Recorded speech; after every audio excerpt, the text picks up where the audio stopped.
Assalamualaikum warahmatullahi wabarakatuh. Selamat pagi anak-anak.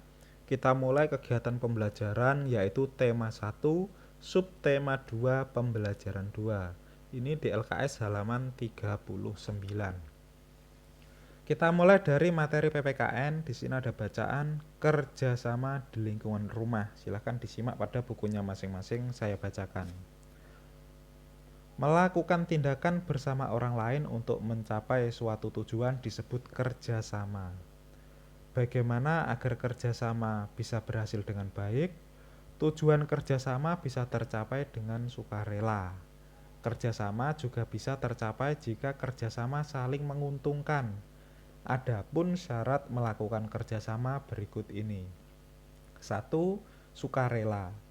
Tahukah kamu apa yang dimaksud sukarela? Mau melakukan kerjasama tanpa dipaksa dinamakan sukarela. Kerjasama yang baik harus berdasarkan sukarela.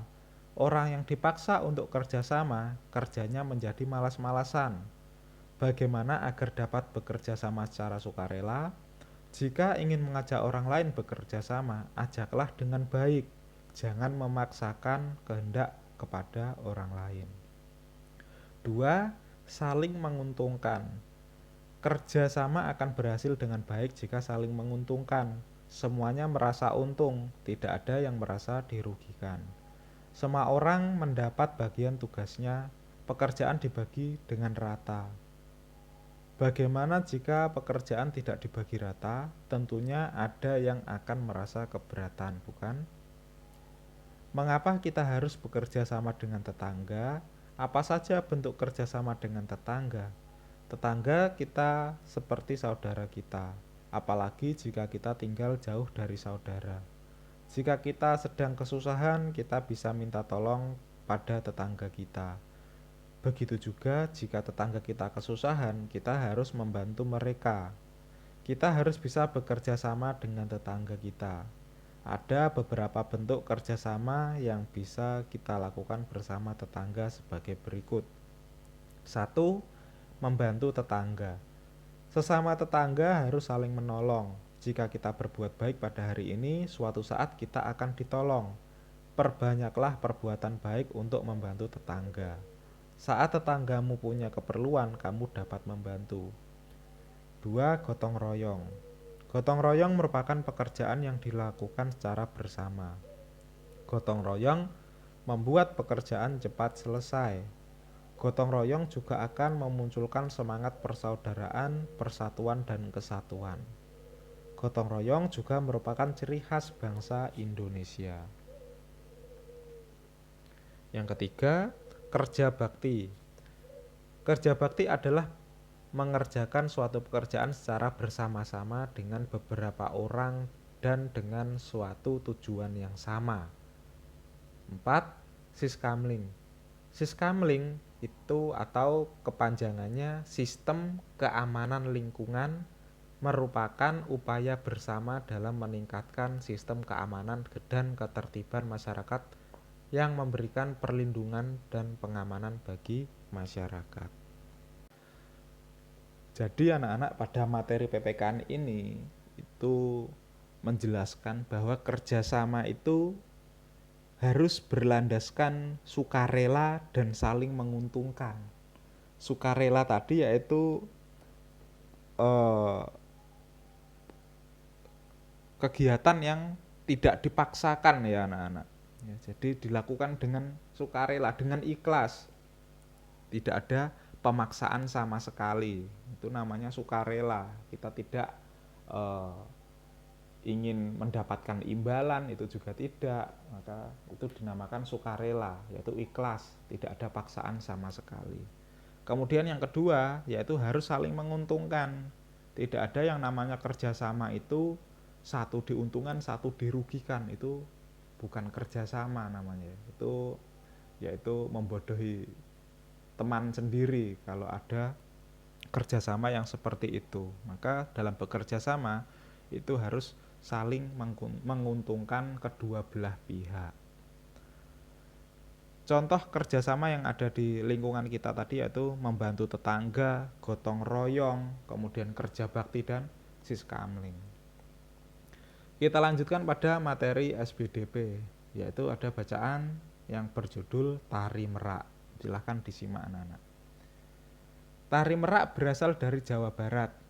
Tari Merak menceritakan tentang kehidupan burung merak. Warna kostum yang biasa digunakan untuk menarikan tarian merak yaitu biasanya sesuai dengan corak burung merak. Tari merak biasanya dilakukan secara berpasangan.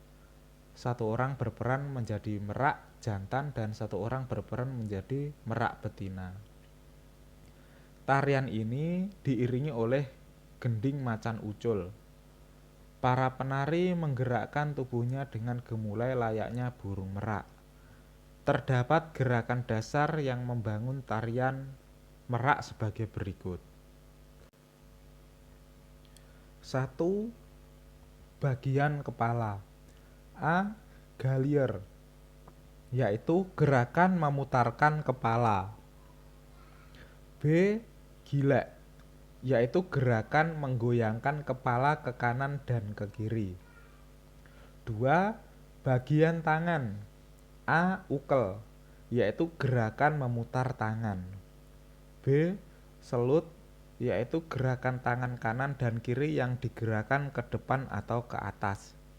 Selut adalah gerakan tangan kanan dan kiri yang digerakkan ke depan ke atas secara bergantian. C. Tepak bahu, yaitu gerakan tangan yang menepuk-nepuk bahu baik itu satu tangan atau dua tangan dan bahkan dua tangan saling bergantian. D. Capang, yaitu gerakan tangan yang membengkokkan salah satu dari tangan. E. Nyawang, yaitu gerakan tangan yang menandakan bahwa sedang melihat keadaan yang jauh. F.